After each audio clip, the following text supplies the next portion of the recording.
Welcome to this month's Talking Tim webinar. My name is Kevin Vita, and I'll be helping facilitate today's webinar. This webinar is sponsored by the Federal Highway Administration and hosted by the National Operations Center of Excellence, also known as NOCO. As a quick reminder, NOCO offers a variety of resources to support the transportation systems management and operations community. I'm going to cover a few logistics for today's webinar really fast. All of the attendees are in listen-only mode by default, but we'd like you to stay engaged by using the chat box for identifying yourself and the agency you represent. We will have a question and answer session at the end of the presentations, so we encourage you to ask any questions you have during the presentations in the Q&A pod as they come to your mind at any time. The questions will be read out loud one at a time by the moderator, and our presenters will answer each question. I would also like to state that this webinar is being recorded, and the recording and slide deck will be available on the NOCO website within a few days. That's all I have at this time, so I'll hand it over to our Master of Ceremonies for today, Jim Ostrich. Thank you, Kevin, and thank you so much to the NOCO, the National Operations Center of Excellence. You guys for 7 years now have been supporting this webinar and do a terrific job. And I'd like to welcome our National TIM community. Right now, we're just under 100 with us here today. And we have an action-packed, very exciting webinar today. Presenters and topics that I think you will all enjoy and find very interesting. The activities of the Federal Highway and, of course, our stakeholders that are you. So today we're going to, I need to highlight the fact that the webinar for June, July, and August are going to highlight some of the successes from various states that have participated in the FHWA Everyday Count 7 Next Gen TIM technologies for saving lives. And today we are going to cover debris removal systems as well as EMS post-crash care.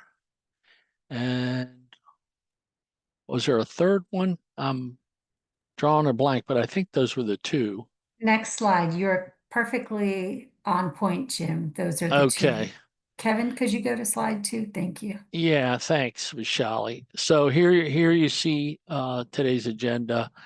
And I'm going to cover a FHWA update real quick. But again, the primary purpose of today's webinar, like I said, in the June webinar, July and August, we'll be covering the successes of the Everyday Count 7 Next Gen TIM project that is concluding this year. So with that, I'm going to present, or I'm going to introduce our presenters here shortly. But I need to cover the fact that fast approaching in 5 months or less is the 2025 Crash Responder Safety Week. A lot of you may be aware, the second, third week in November every year. This year it falls November 17th through the 21st. And we're asking you and our associations and others to be a CRSW ally in action. So there's a link there for you to get on board. And then the fact that starting here in about 2.5, 3 weeks, July 9th, is our first all states planning webinar. As you can see here, many of you have attended, participated, and it's simply just to discuss the activities, ideas, as well as our new theme, the theme for 2025. It goes, well, it's important to underscore the fact that this year we are celebrating our 10th anniversary of Crash Responder Safety Week. So kudos to all of you again. And we'll see how things progress as far as what type of major activity or event, if you will, we hold in the Washington DOT headquarters or any one of our local stakeholders for a main event. I'm also going to cover those training stats as I always do. And my colleague and contractor colleague, Katie Belmore, is going to cover the new trainer website. How should I say, a functionality that you as a national TIM community can access the statistics from all the states in the country in real time and as an interactive activity. But anyway, Katie Belmore will cover that for me. So moving into the statistics, you can see, boy, oh boy, we're getting so close to that 800,000 number. And then, you know, to 1 million, the march to the million, as my boss used to say. This is a big deal. You can see the progress over the past 2 weeks there, that 3307. And I'd like to highlight the high achievers, high performing states every webinar, the top 10, if you will, and you can see who they are there to the right. Remember, the TIM training is low hanging fruit that really does make a difference in the life safety of not only our responder community, all disciplines, police, fire, rescue, EMS, towing, recovery, public works, transportation, but also the motoring public. And that's you, your family, your friends, and your colleagues. Next slide. So with that, I'm going to turn it over to the great Katie Belmore. There she is. You're muted, Katie. There you go. Thank you.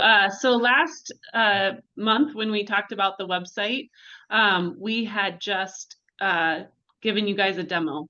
But I went ahead and I put the link in the chat, and then if you'll just let me share, Kevin, I can, I'll give you guys a quick demo of what's available now. So this is, if you went to the link that I just put in the chat, this is the new home page for the National TIM Responder Training Program website. And still at the top, if you're looking for trainer information, if you've completed a Train the Trainer, you would log in and you can get all the information there. But what is new is what anybody can see. If you keep scrolling down, we provide a high-level overview of what the program is. And then you're actually able to see the data real time. And so you can see we have the same information that's provided in the biweekly report, completions of Train the Trainer, the responder training, the web-based training.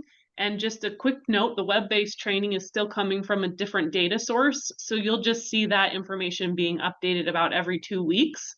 But the Train the Trainer and the responder training data is just going to be live. It's going to be whatever people have entered into the database as of that moment. So that information is being updated real time. You can scroll down. You can see the progress. I'm in Washington, so I can see how many people have gone through Train the Trainer, how many have gone through the responder training, and how many people have been trained via the web-based training. And then if you keep looking down, you'll see that information compared against the goal that has been set by the state. And that gives you that percent training. So all of this is interactive. And then the last thing at the bottom here, you could actually select your state and get a little bit of drill down data. So again, if I select Washington, it's going to show me what the training goals are for each discipline and the progress that's been made. And then there's a nice little bar chart down here that represents that information as well. So we're going to continue to send out the reports, but this just gives everyone easy access to see the progress that's being made in real time.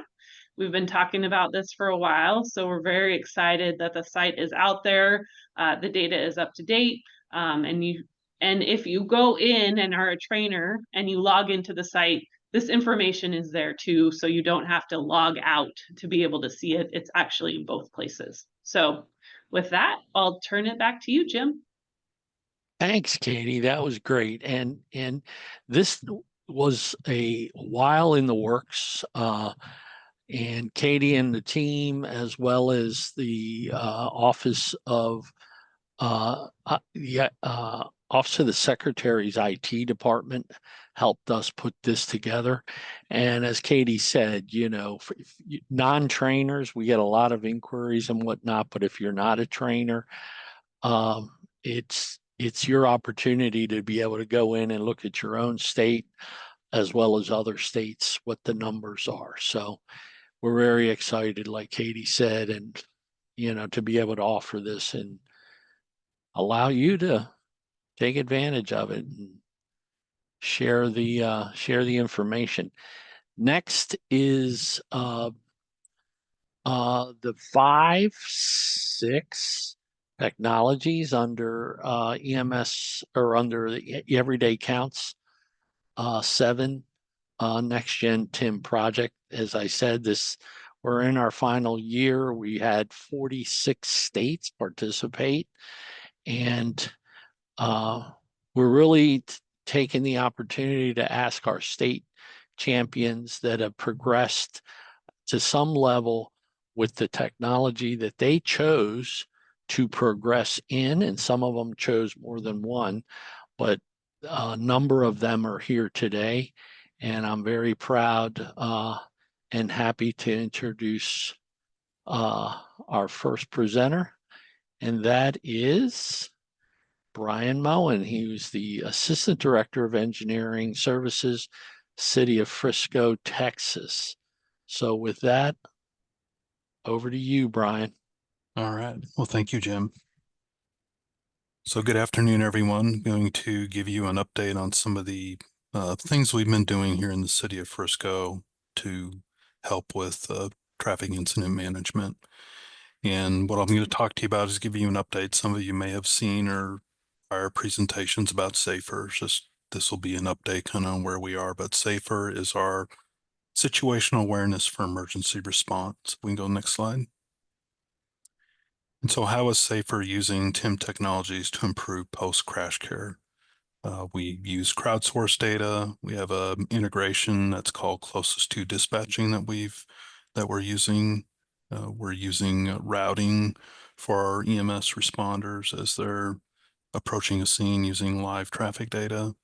And we're getting ready to get some equipment where we can do rail crossing blockages and detect those.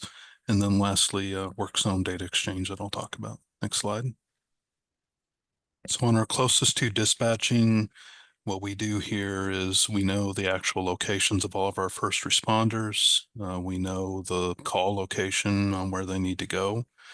And then our dispatchers are presented then with travel time estimates for the various resources that might be needed on that call. So for example, if you need an engine and a medic to go, the dispatcher will be presented, you know, here's the status of where everyone's at. So rather than a traditional districting type response, it's going to grab who can get there, who should be able to get there in the shortest amount of time.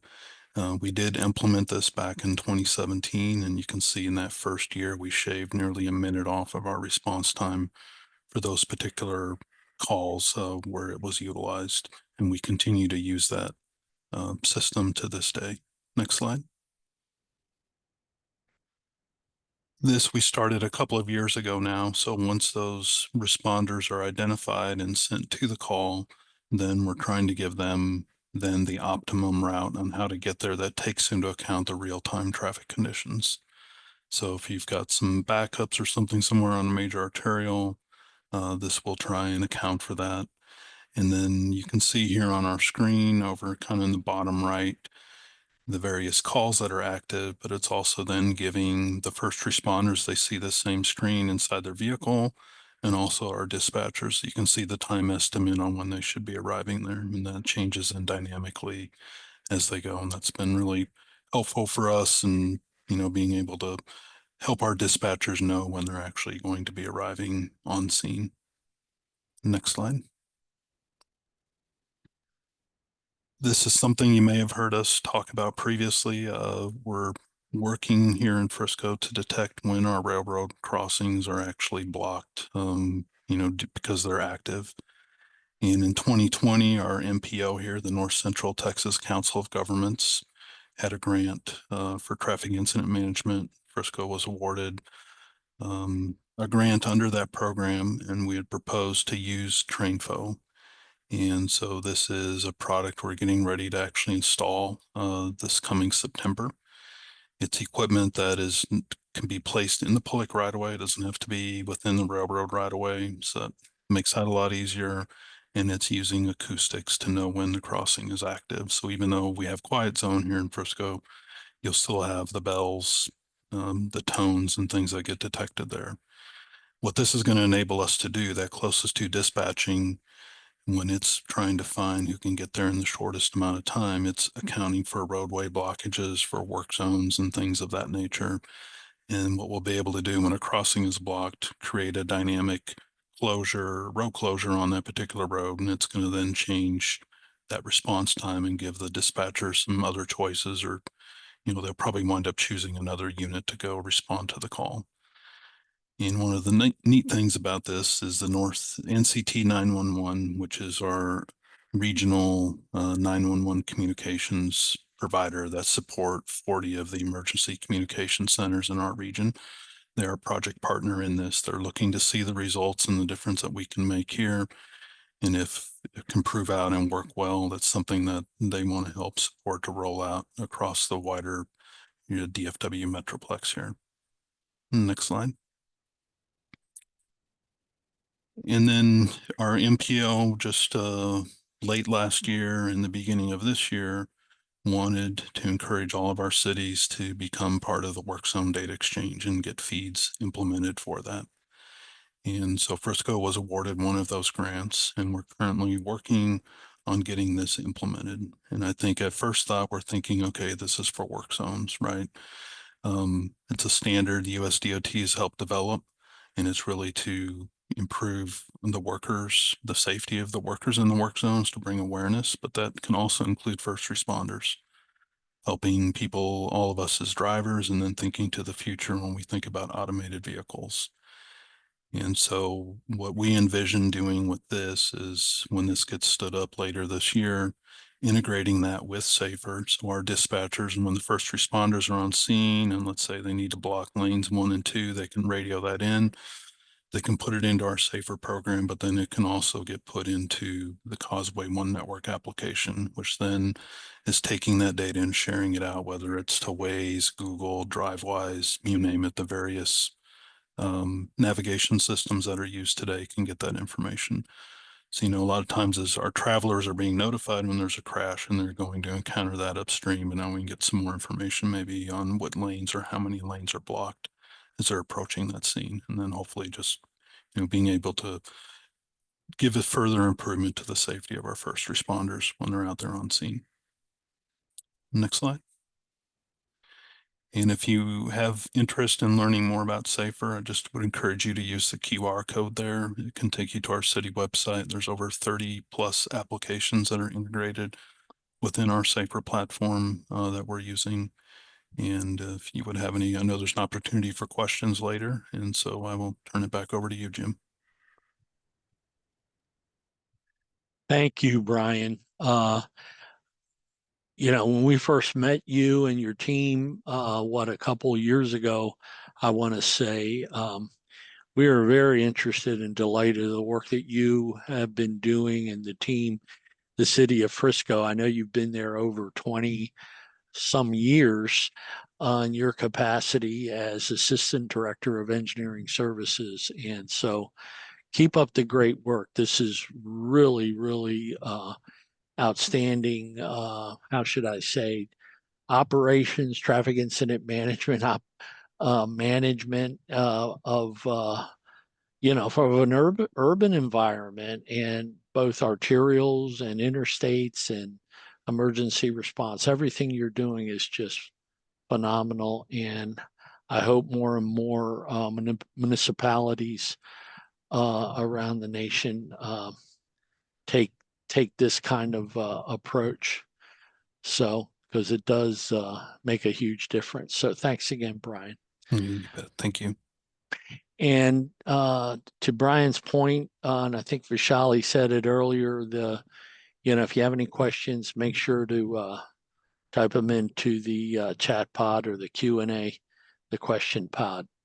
So with that, I'm going to turn over to my sister of Tim, Robin Helmrich, from the state of Illinois. Robin used to be a colleague with the Federal Highway Administration. I want to say 17 years, but has a combined 34 years of experience from the county, state, and federal government, and specializing in engineering and emergency management. She has a bachelor's degree from, I'll tell you right now, in civil engineering from the University of Illinois in Champaign-Urbana. So Robin is a trailblazer as well, and we can't thank Robin enough for spending some time with us today. She's got a lot going on as well, and we're excited to hear about it. So over to you, Robin. Thanks, Jim. I appreciate it, and loved all the opportunity of working with all of you in the previous life as a federal highway employee as well. So what I'm going to talk about today is a little bit of how we tried to boost our TIM training program and how we tried to keep it revived and keep going for a long time. So next, please. When I started back with IDOT back in April 1st of 2018, one of the first things that we wanted to do, and kind of based off what Jim and Paul used to ask us about, is trying to boost the EMS numbers. So the first thing I did is when I got hired is reached out to Illinois Department of Public Health, who kind of like regulates all the EMS credit hours. So we jumped through the hoops, submitted our program, explained what it was all about. They were very interested in it. We went through all of it. And anyway, we ended up getting 4 hours of continuing education units for the EMS part. So that really helped give us, not only is it good training, but you're giving them credit for showing up. So we started back in 2018. You see, we got approval really quick within the first 2 months of me being there. So we reapply every year. I start about 2 months out and go through all the hoops again. Luckily, they know the program, so it's just kind of a formality. Next slide, please.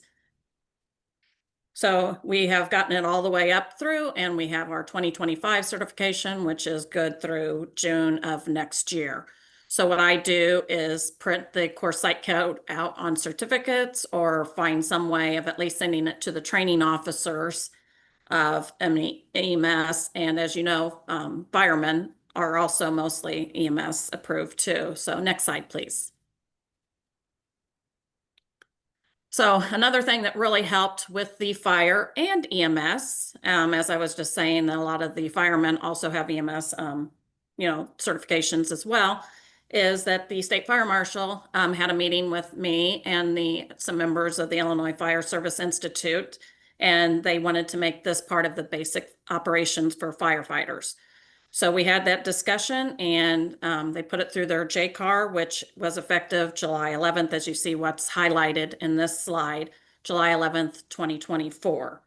So one of the big things with this is this was all going on. We were in talks with Chicago Fire Department, which is the 3rd largest fire department in the nation, and they want to get all their officers trained. So we're trying to find ways of coordinating how to get this done. Do we have enough trainers? How do we make this happen? So in the process, we set up a personal services contract, and we brought in a retired ISP guy. So he is up there now just training Chicago Fire Department. So we have 4,600 of them to do. And then along with this, also some fire academies have reached out. So we're doing some more train the trainers with them and getting that established. So this is also bringing in a lot of the local fire departments as well. So we're really boosting our numbers. Next slide, please. And kind of in combination, Jim wanted us to mention that, of course, we've had the TIM training for tow operators required since 2016. So anybody that's on a tow rotation list has to have it as well. So we're trying to make all these kind of mandates and bring this up to speed. Next slide, please. And here's kind of a screenshot from Katie's new system, which is great. And it kind of shows how our numbers are going up. So this was a screenshot before I have not added any of the Chicago fire numbers in, but this kind of shows kind of where we're at with everything. Tow, we're way up there. Fire, as you can see, we're getting there. EMS, because of how we have to code it, you know, it's not truly capturing all the EMS because we have a fire EMS thing. With law enforcement, we also have, it's not a mandate, but we also have hours to be credited towards their mandate through the Illinois Law Enforcement and Standards Training Board. So we think that's going to be boosting. Next slide, please. And one last thing, kind of to boost everybody's numbers and kind of revive it and give some more enthusiasm.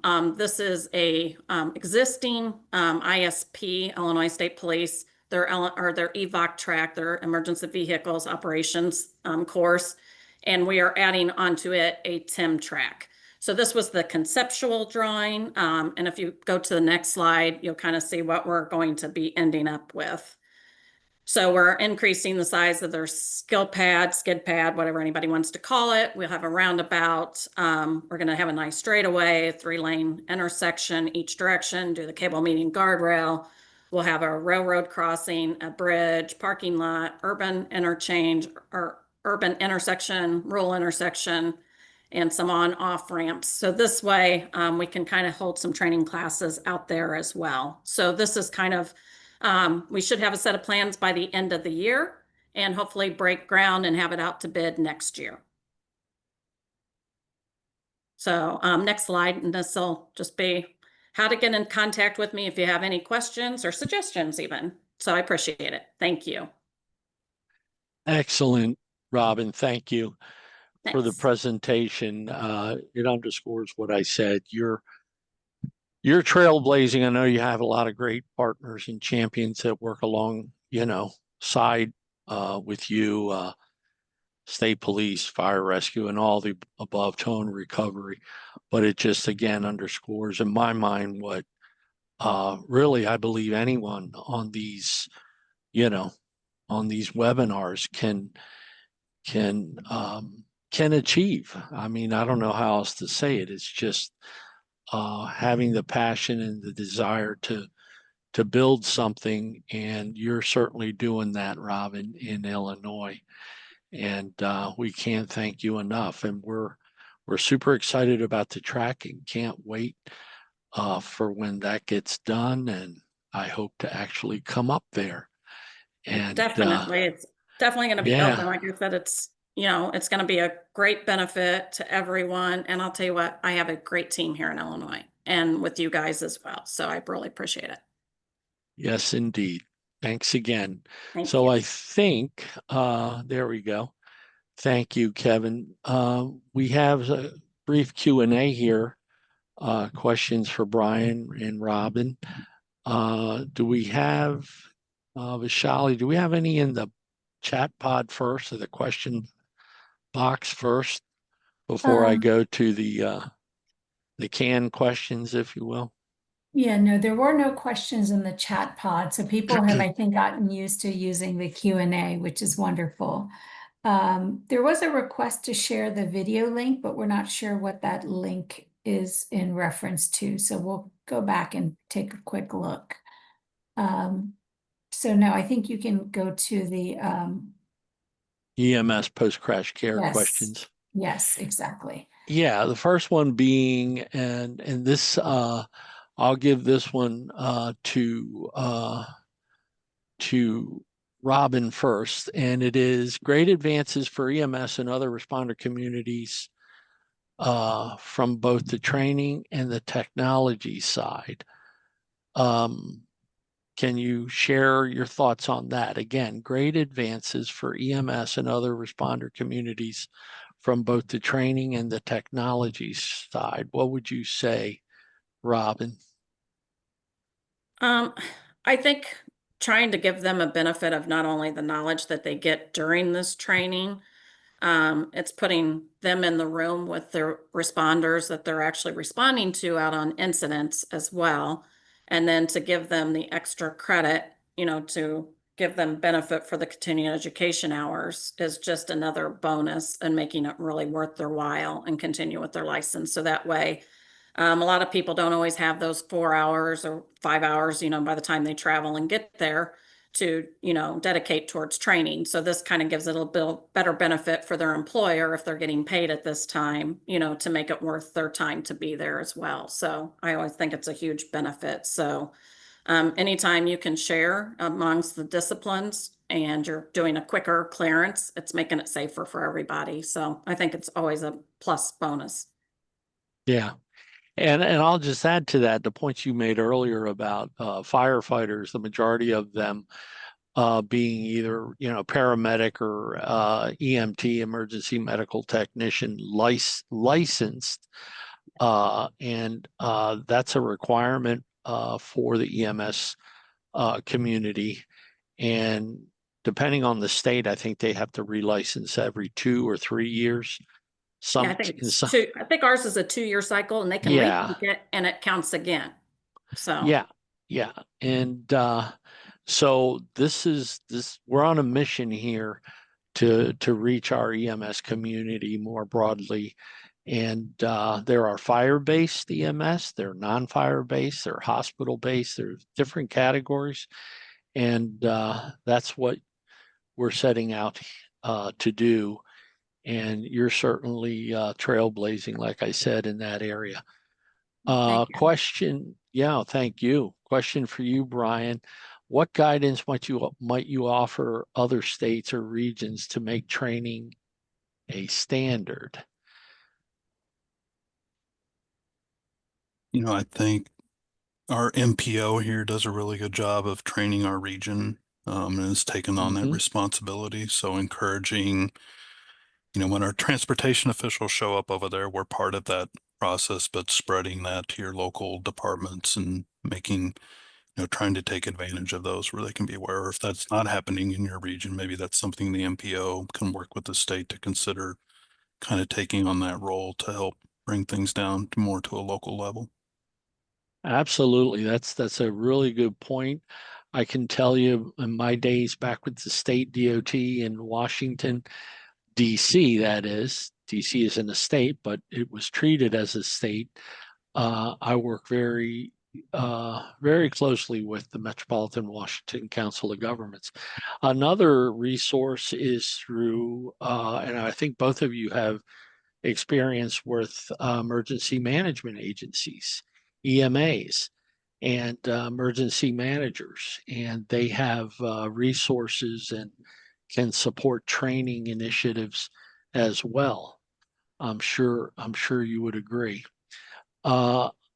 Last question here for either one of you or both of you. What guidance might you offer other states or regions to help EMS access advanced technologies for improved safety and response times? What guidance might you offer other states or regions to help EMS access advanced technologies for improved safety and response times? Any thoughts? I think a lot of it is like your partnerships, working with, you heard Robin mention multiple disciplines. You need the various departments and groups working together. I know for us, some of these grants were supported by our MPO that gave us access to that, but hearing and learning about those and whether it's conferences. In Texas, we're fortunate enough to have a Texas Innovation Alliance that's sponsored by TxDOT and a couple of our universities that tries to get, technologies and use cases out in front of us and all the different agencies sharing what's worked, what hasn't worked, and learning from those things. Absolutely. Robin, any thoughts? I totally agree with Brian. And then in addition, like when we're having a TIM training class somewhere, I always ask the host to reach out to the surrounding agencies that they work with and invite them and try to explain how better the class is when you have those multidisciplines in there and getting the discussions going. Absolutely. And I want to underscore a point you made as well earlier, Robin, that one of the things you did is immediately engage your Department of Health which in most states, the Department of Health has the oversight, if you will, of the licensing requirements for emergency medical services personnel. So if you're listening here with us today, that's something to take note of, and reach out to your Department of Health and have a conversation. So with that, I'd like to thank you both again. It's 5 past the hour of 2 o'clock, and I think we're going to move right into debris removal systems. And let's see, John McClellan, yes. John McClellan, a dear friend of the program, Federal Highways 10 Program Office, and super knowledgeable, super experienced. And John, as you can see, he's a freeway ops supervisor for Minnesota DOT at their regional TMC. And he's done incredible work. He's going to kick us off with debris removal systems that he and his team have been evaluating, and going to share some of that information. John, over to you. All right. Thanks, Jim. Appreciate it. Okay. So Minnesota has, and I'll talk a little bit more about some of the details in a couple more slides, but we just completed a year and a half long test of 3 of the 4 debris removal devices that they're intended for a service patrol. So this picture is from the EDC 7 get together that we hosted last year. The truck on the left has the JAWS device, which is from Missouri DOT. The one in the middle has the Incident Clear, which is the contractor for the Service Patrol. Colorado DOT uses, a few other states use, and then the one on the right is the Swiper, which is also a Missouri DOT Missouri DOT thing that they created. Next slide. Okay, so for background, Minnesota's Service Patrol is called FIRST, Freeway Incident Response Safety Team. It's relatively small, 21 drivers, 2 supervisors. Everybody is a state DOT employee. Same thing with the Traffic Management Center. We're all state employees. Specific job class for the Service Patrol, so it's not like it's borrowed from maintenance or something like that. They're specifically hired to be Service Patrol drivers. Same thing in the TMC. Historically, it's been 3/4 ton short box pickups, and then we had to move to 1 tons with the debris devices because of the front axle weight. We've had the LightSys message boards for about 25 years, so that's been a big part of the program too, are the message boards on the trucks. We cover the Minneapolis-St. Paul metro area, and it's basically 2 shifts, morning shift, afternoon shift, Monday through Friday, 1 or 2 trucks on the weekend. We're not 24/7. We're not on call. We also do emergency and short-term traffic control. Once it kind of creeps into that hour and a half of traffic control, we would switch over to our maintenance department, which Minnesota has a huge state DOT maintenance. So we're covering that initial, very short-term emergency response. And also being a small group and being state employees and being union, I mean, the staff buy-in's got to be critical. It's not just like on the management level and say, hey, here's this thing, go do it. If it doesn't make sense to the drivers, if they don't feel like it's useful or it's helpful, it's not going to go anywhere. So the buy-in, just acknowledging that buy-in and the support from the employees is a big part for anything being successful. Next slide. All right, so I'm sure this will be familiar to other folks who do service patrols. Ours responds to a whole variety of incidents, just like most of the other service patrols here do. Crashes, stalls, also debris, anything you can imagine on the freeway.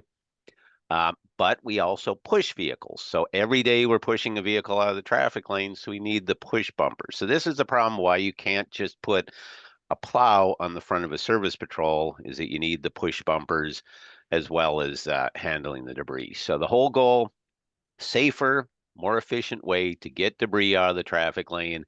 And the safety element is basically keeping the driver inside the truck. So at least they have some protection around themselves while they're clearing the debris out.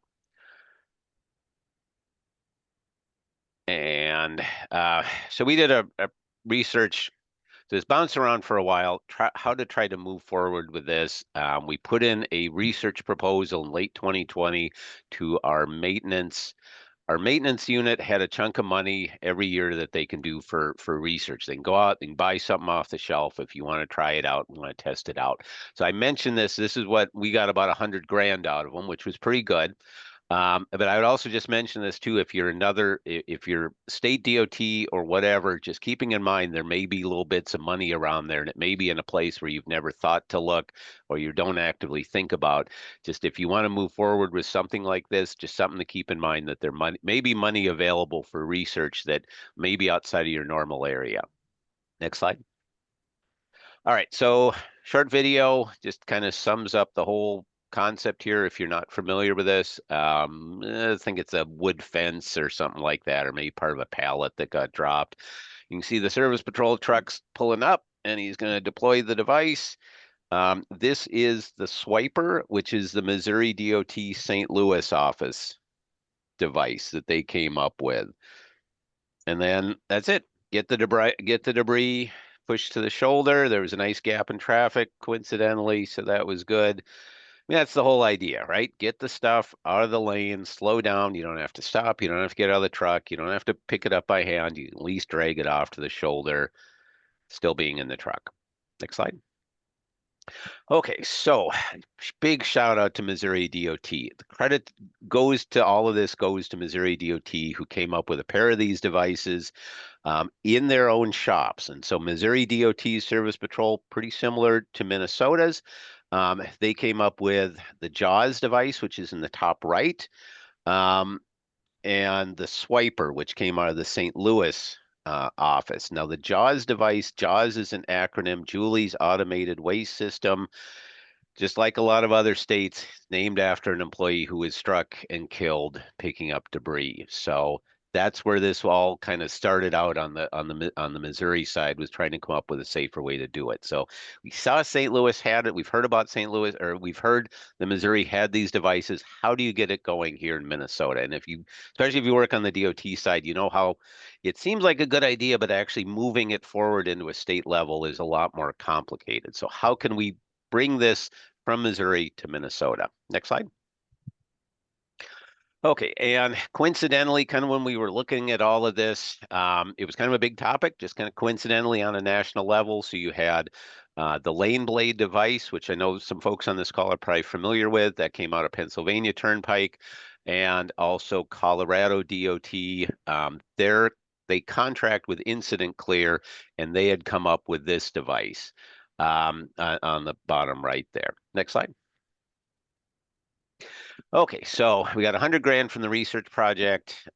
Just like everything else in the world, delayed by 2 years because of COVID, the chip shortage, everything like that. You know, ideally we'd be talking about this 2 years ago, but everything was delayed a little bit. So the 100 grand got us 3 devices. It got us the 2 Missouri devices, and it got us the Incident Clear device. We passed on Lane Blade just because the cost was not going to be something we'd be able to move forward with in Minnesota.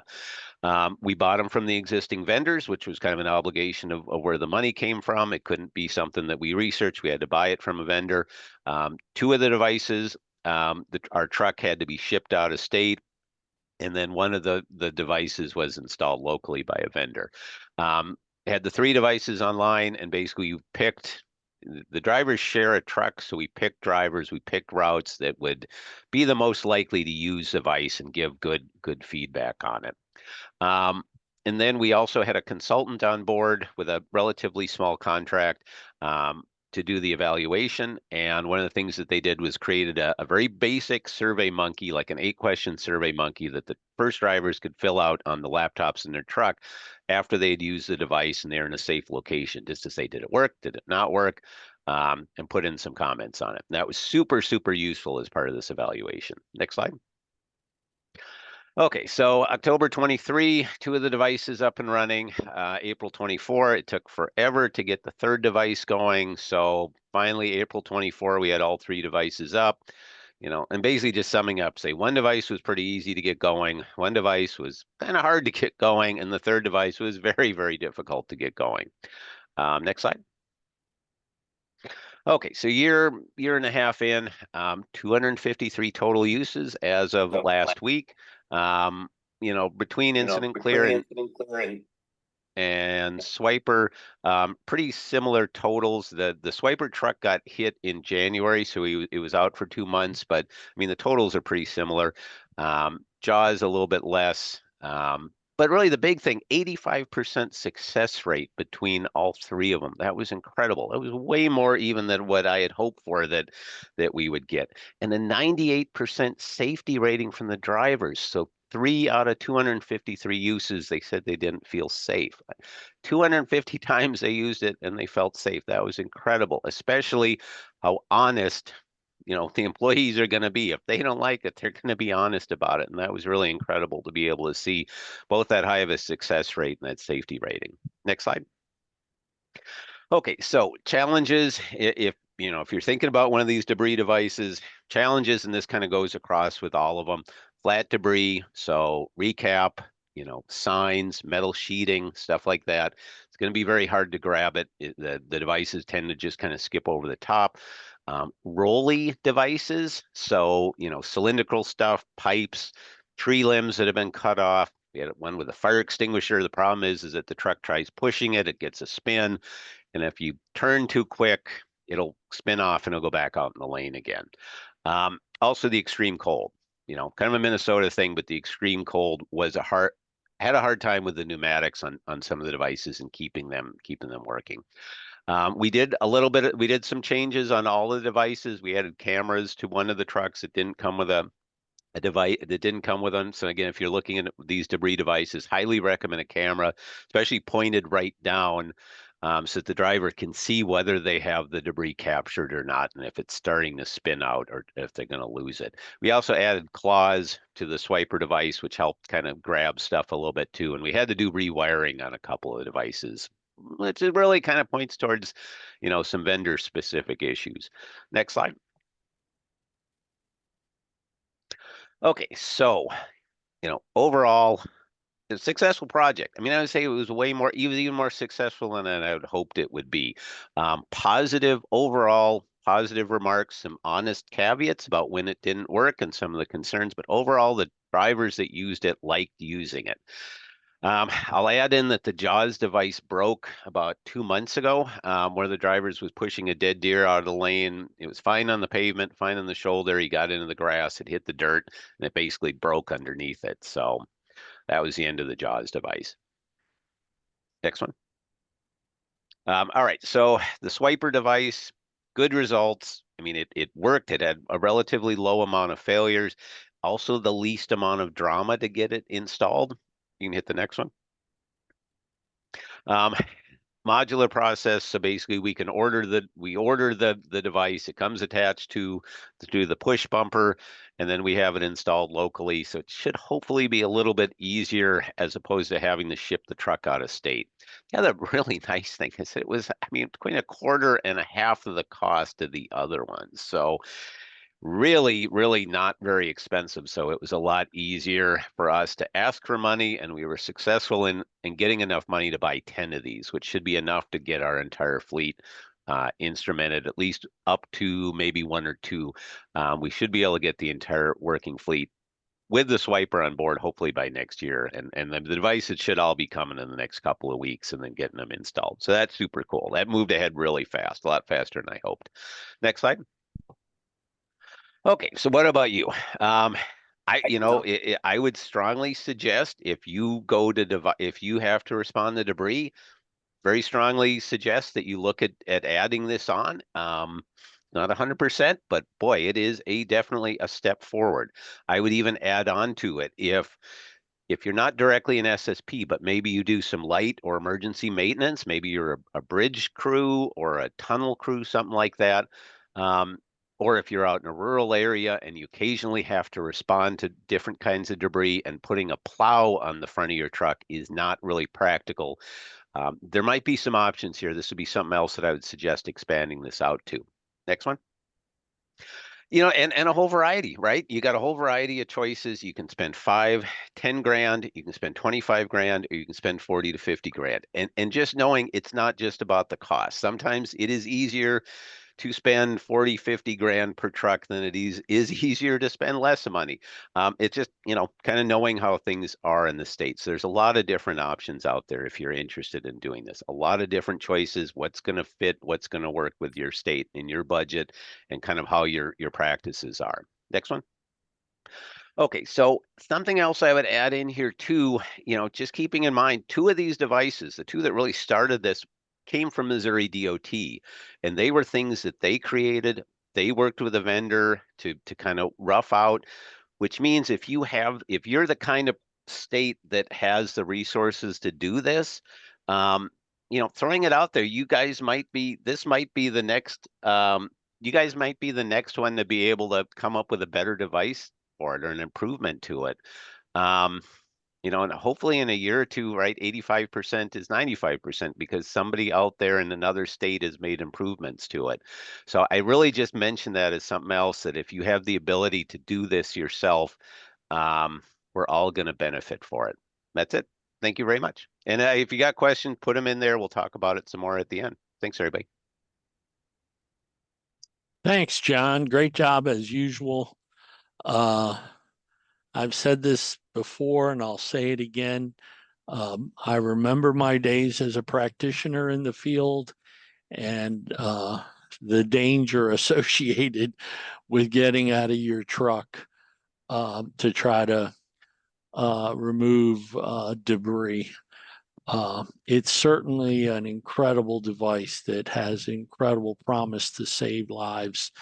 And maybe soon we'll hear some examples of how it actually saved a life of a patroller or otherwise, because there's certainly a need to understand, that this device does really save lives, as does in general traffic incident management good practices. So thanks again, John, very much. Next, we have Bryson Moultrie, pardon me. Brian is a professional engineer from the state of Alabama. He started his career about 10 years ago and is a graduate of the University of Alabama. He holds the title of Transportation Systems Performance Manager, where he is recognized for managing the performance of Alabama DOT's transportation system statewide. So, pleasure to have you, Bryson, and it's all yours. All right. Well, thank you, Jim. And thanks, NOCO, and everybody for having me. It's a pleasure to be here. Thank you. So, in 2024, a goal of ours here in the TISMO section for ALDOT is to enhance our TIM program. And we wanted to do that by starting with our SSP, in which we refer to as ASAP, and that's the Alabama Service Assistance Patrol. And these guys, we got about 25 trucks statewide and separated in different regions. And these guys do they provide an array of services to the traveling public. And, so they're the ones that's on scene working the crashes, incidents. We do minor, and when I say minor, very minor vehicle maintenance. So such as we provide oil and gas, we'll do jump starts, we'll do tire assistance. We have a lift and tow kit on the back, as well as push bumper up front. So that way we can push and pull vehicles out of the roadway as needed. Of course, I'm here for debris removal, so we do that service, and we take care of some emergency operations. Provide first aid kit to the drivers as needed, extinguish vehicle fires. We have message boards up top to assist us in traffic control. Next slide, please.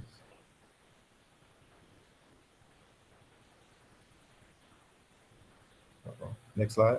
Oh, there we go. So let's take a look at our performance measures from 2023.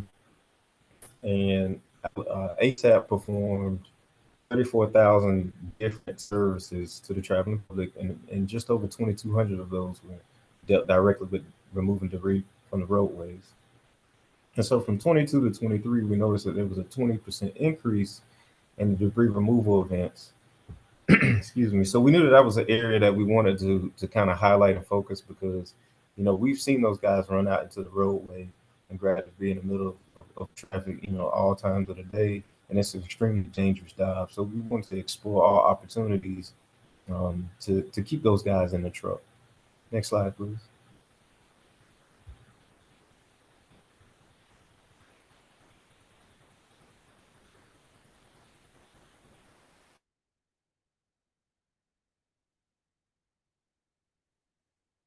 I'm sorry, I think we may have lost Bryson. Yeah. Let's give him a second. Try to get back. Uh-oh. There he is. There we go. We can hear you again. Please continue. Okay. Was it on mine? We can hear you, Bryson. Okay, good. And so are we still on the performance measure slide? You're on We're on JTech. the- JTech lane blade. Okay. Okay. Sorry about the inconvenience. So we explored all our options and we decided to go with JTech's lane blade. It gave us the best opportunity to, one, of course, keep our guys in the truck, but keep that push bumper that we value. The only thing that we lost out on was, can you guys still hear me?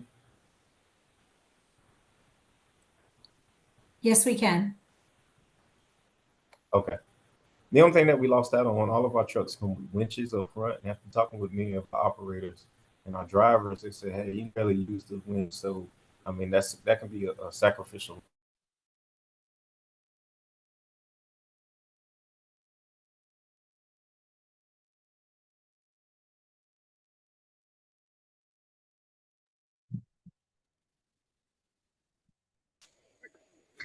It Yeah. looks like we've lost Bryson. Bryson, we may want to come back to you. I'm not sure why, but your AV is not quite coming through. Bryson, we're going to come back to you if you don't mind.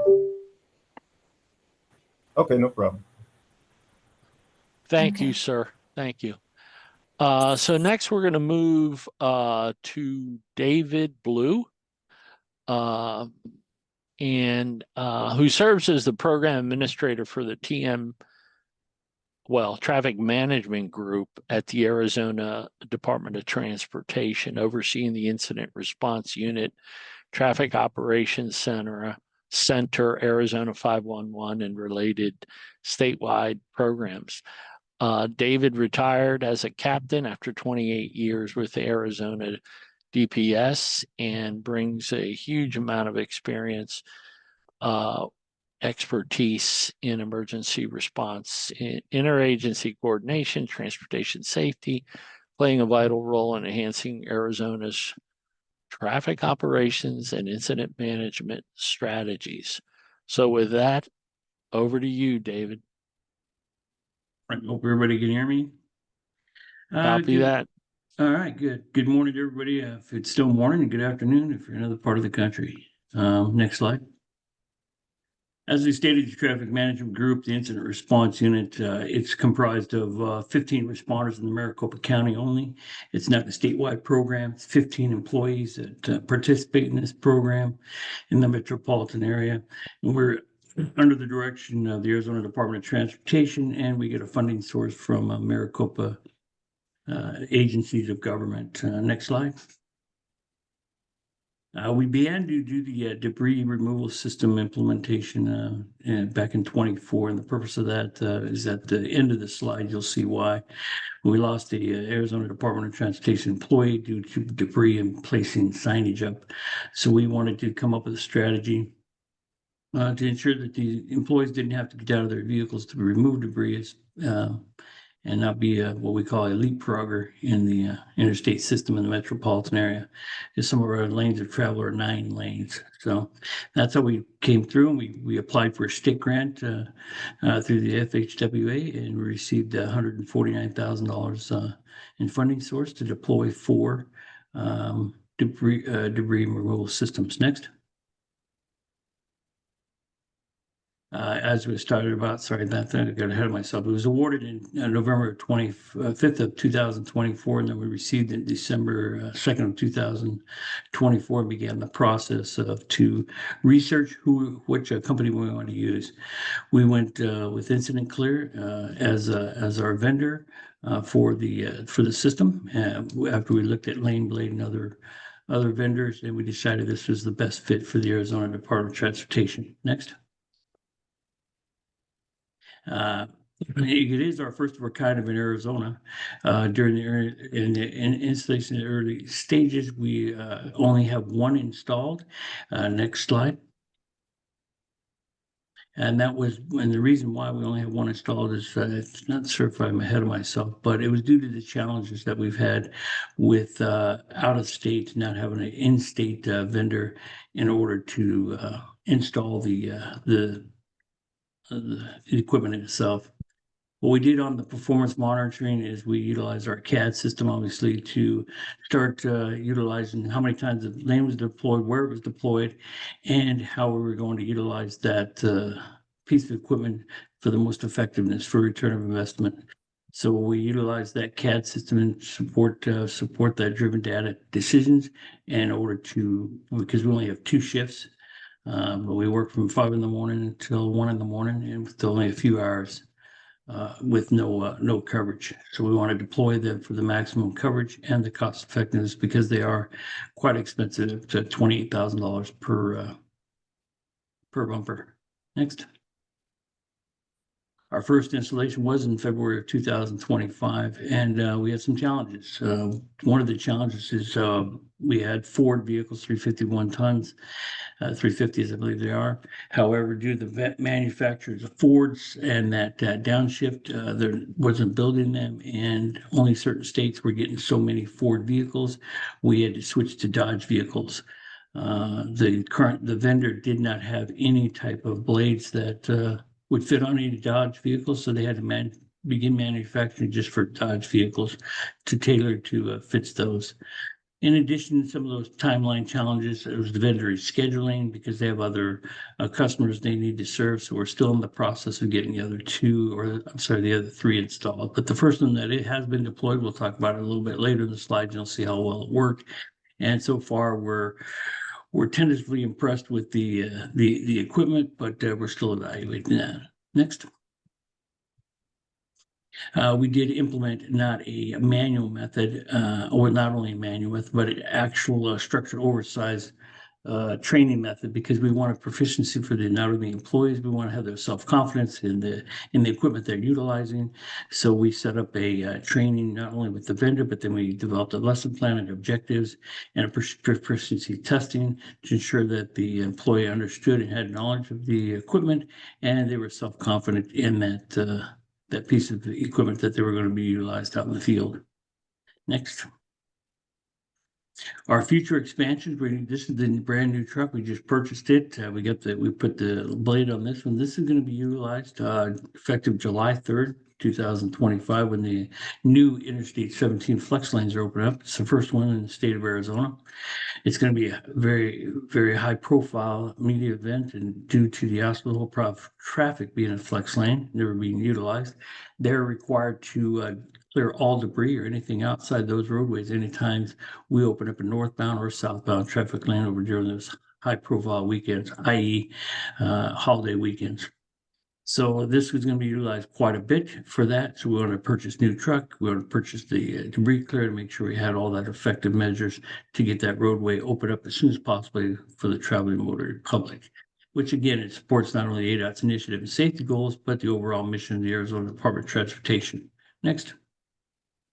And this is a slide, a little video, it's about 30 seconds. Do you see this mess here? So we've got some kind of a landscape truck, and it looks like they've dumped their whatever their clippings or whatever on the roadway. And is that a front loader on the front of a pickup truck? It looks like ADOT is trying to move all of the debris off to the right. And you know, it's funny because they work furiously fast to try to clear lanes when they can. And I guess they just happen to have a truck with a front loader, and they can push all that debris off to the right. That's fantastic. What's not fantastic, look at the traffic leading up to the accident scene here. You don't want to get caught in this. And as you notice, it wasn't really a front loader. There was actually a debris clear, or incident clear system that was utilized on that particular incident. It worked well. So I just want to show that for some successful results that utilized with that. Next. And again, this is memory of our beloved coworker, Mr. Frank DiRiazzo. We lost his life due to picking up debris out in the roadway, and that's what kind of instituted this whole program 5 years ago. And obviously funding, budget, getting the leadership decisions to move forward with the project, and now we're on a successful launch to continue our program in the Maricopa County area. Thank you for your time. Hope everybody take care of you and your families. Thank you, David. Great presentation, and for all you do in Arizona, keep up the good work. Next, we have Vaughn McGee. Vaughn has been employed by the Pennsylvania Turnpike Commission for over 12 years. He has manufacturing and construction background and was self-employed for about 7 years in the trucking industry. He has been improving his skills as a mechanic for the past 30 plus years and has spent 20 years building and driving sprint cars in central Pennsylvania. He's currently the maintenance fleet supervisor. And with that, over to you, Vaughn. Well, good afternoon, everybody. And I want to thank you for the opportunity to share some information today. As he said, Vaughn McGee, fleet supervisor for the Pennsylvania Turnpike Commission. Next slide.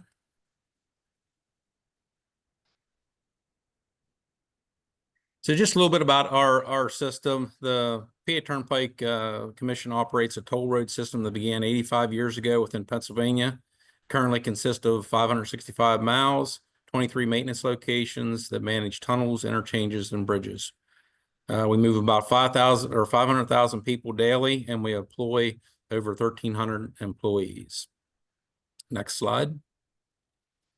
So here's a few charts supporting the need for a debris removal solution. The first chart shows the national and the Pennsylvania fatalities by year. And the second chart shows the annual reported obstruction. So in 2023, we had over 7,200 obstructions on our roadway. Our safety patrol provides safety for disabled vehicles, provides gas to out-of-gas customers. They jumpstart vehicles for stranded customers. And of course, they're responsible for a lot of the debris removal. Next slide. So our view is a clear road is a safe road. If we can keep traffic moving freely, that's our ultimate goal. Debris on the roadway and disabled vehicles are two of our major obstructions that we face. And a lot of times that can cause secondary accidents and backlogs.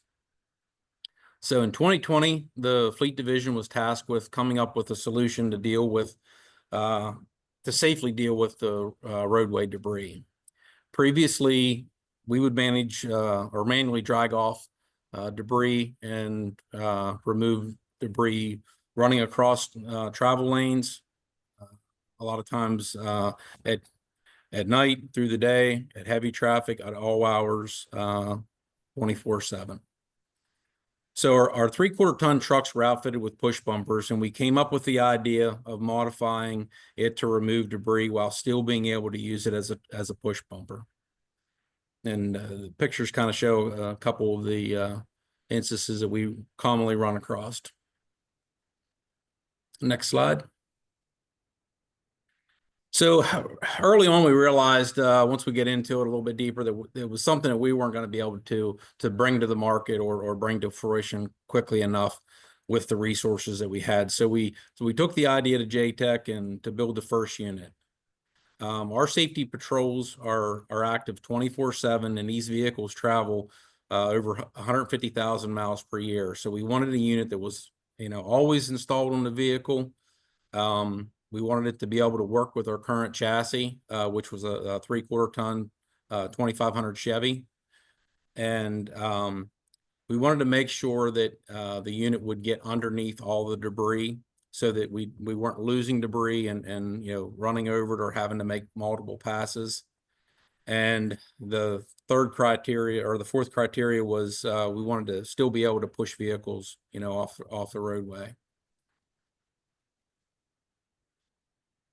Some of the things that we ended up doing was with the wings of the push bumper, being able to move them forward. That was one of the things that is key to the success of it, so that we don't lose things off to the side. It captures everything kind of like a V-plow does, and we can safely remove that stuff from the roadway. These pictures here is the inside of what our operator station looks like. The lane blade controls and the screen are all easily accessible from the driver's seat. Also, you can see there the controls for the message board and the light bar are at the operator's fingertips. The screen and the camera system gives the operator a bird's eye view of what the unit is collecting. Next slide. Here's a picture. The top picture is a picture of the front-facing camera. It's a wide-angle camera that allows you to be able to see everything in front of the vehicle. We also have our vehicles outfitted with thermal imaging, so we can see any type of heat or anything at an active accident scene. Next slide.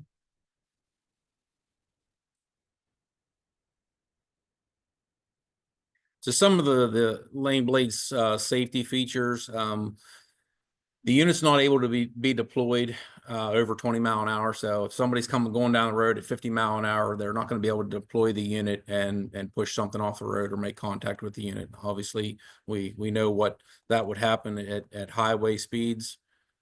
We initially wanted that to be 40 mile an hour, but through testing and some of the the larger debris that we faced, 20 mile an hour seemed to be the safe place to put that.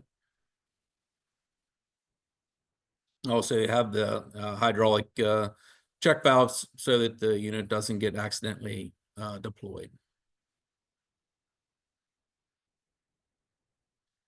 Some of the other safety features are whenever the unit's not stowed in the full upright position, there's an indicator light. All of our vehicles are in constant communication with our traffic operations center whenever dealing with this incident. So when the responder activates our warning lights, motorists are notified through the Waze system of that vehicle, and they know to slow down. That those vehicles also have HAWS devices, so that communication triggers through the HAWS device and then is pushed onto Waze. And a lot of times the debris, honestly, sometimes is reported through the Waze system, and we found out that through that Waze system, most of the time incidents like that are reported through that platform about 2 minutes faster than what it is reported by a call in. Next slide.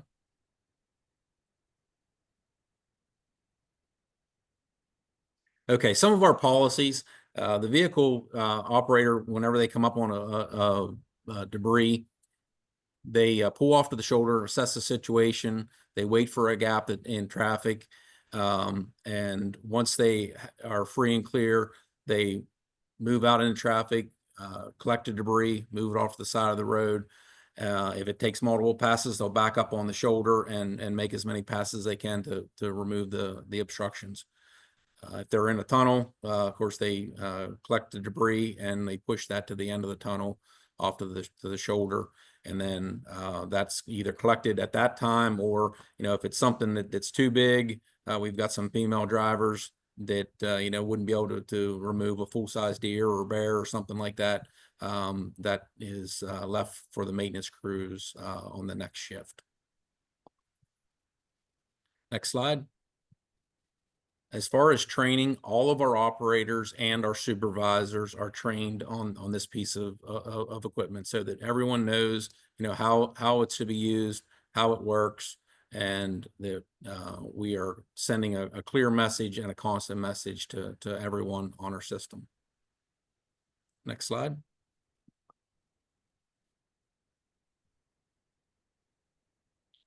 So just a summary, we found that the lane blade, it's safer for our employees and our customers. All of our operators have embraced the concept and they understand the value of the additional safety.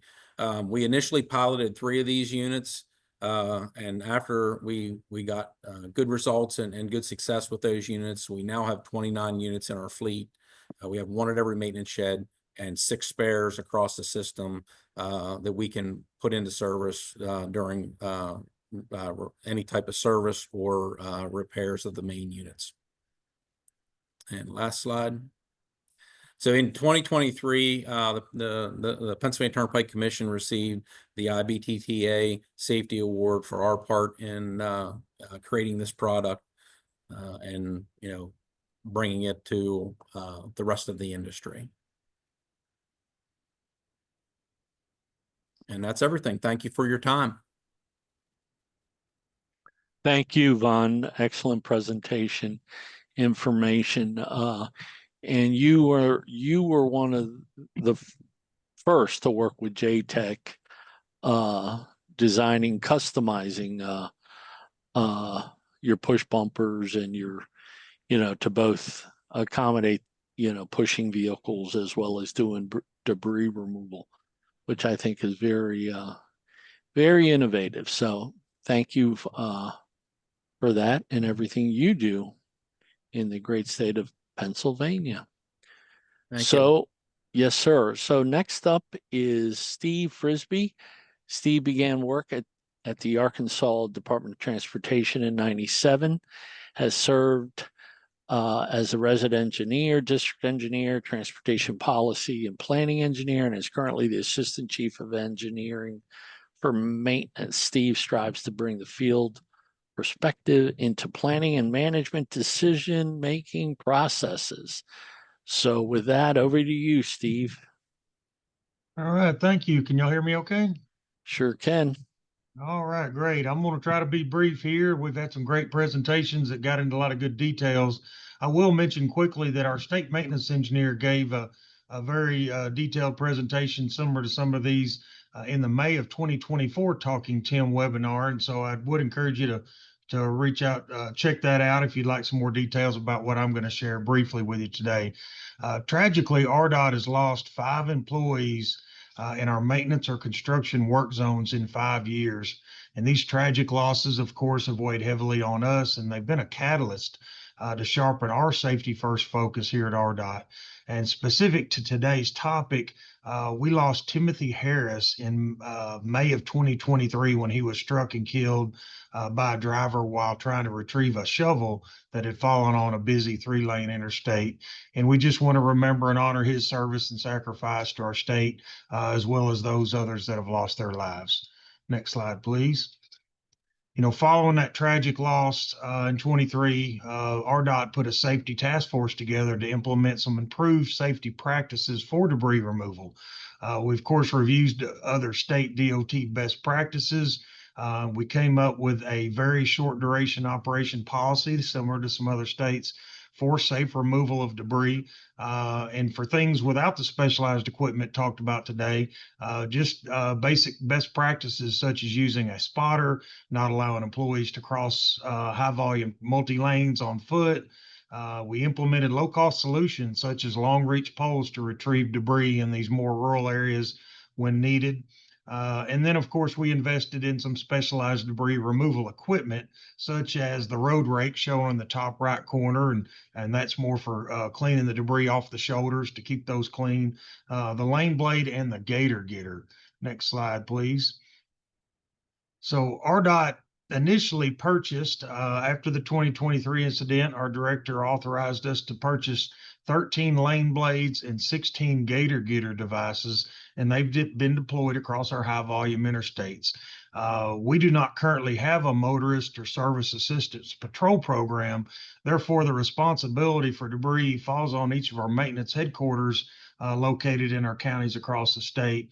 And in our urban metro areas, like many here understand, debris removal becomes a full-time effort for 1, 2, 3, or more employees each and every day.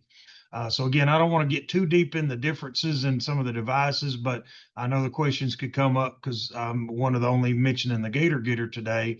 I would be happy to discuss if anybody wants to know more about it, they can reach out to me.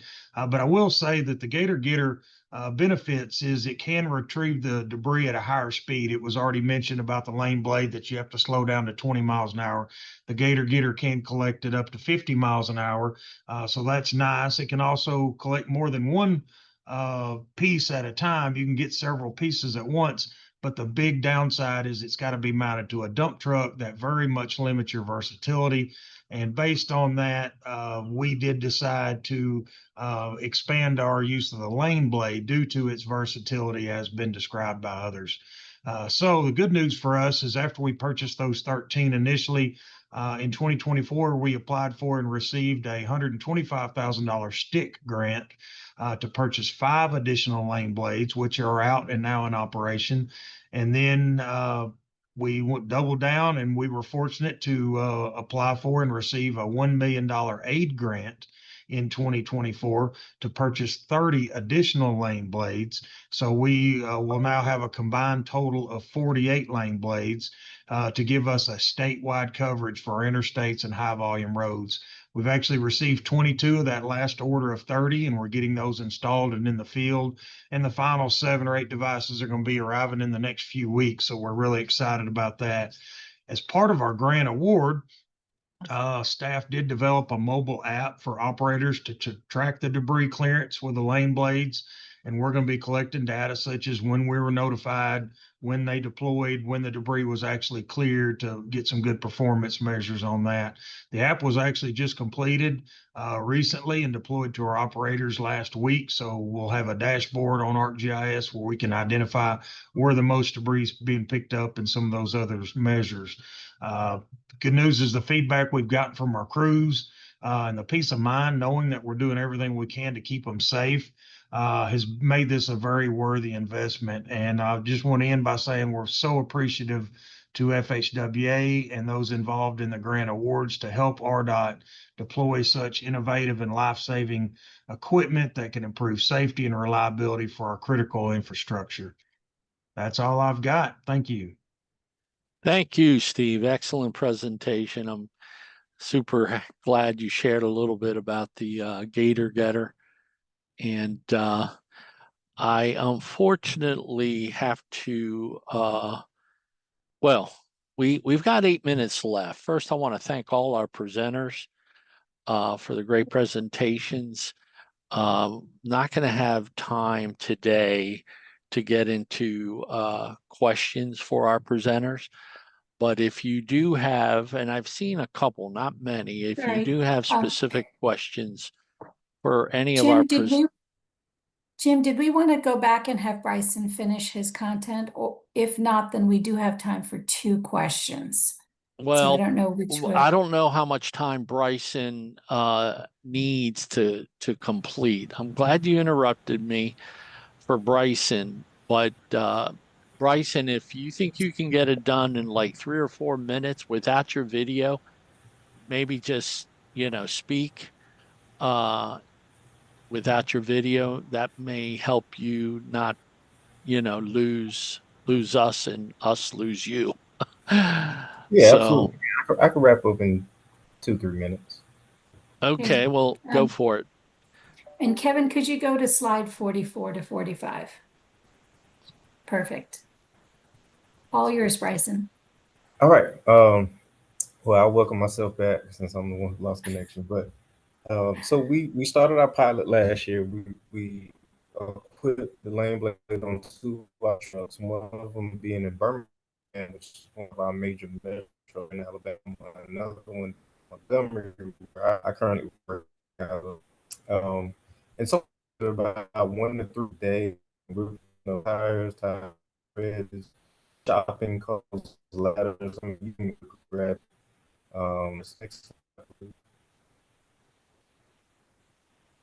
My apologies, Bryson. You're still cutting out, so we may have to come back to you at another Talking Tim or offline. I apologize. Okay.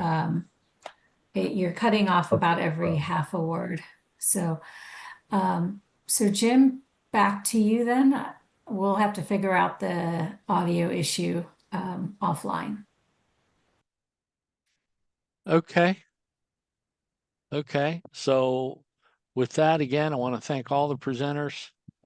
Of course, Kevin and the Center of Excellence for hosting, and recording and video of this webinar will be available within a few days, if not in less than a week. I forget the timeline, Kevin. But thank you, and thank Vishali, and thank Katie Belmore for their support here as well. These are some of the URLs, links for any of today's participants to take advantage of. And as was mentioned before, any of the recordings over the past 7 years, or I believe the majority, are archived and available if you're so inclined to go back and check any of those out. So drop me a note and or give me a call if you have any questions about a TIM program, something amazing you're doing, technical assistance support. I'm always here for you, as are the contractors that you heard from today. Again, Katie Belmore and Vishali Shah on anything traffic incident management. So with that, I'd like to thank you all, wish you well, stay safe, and God bless.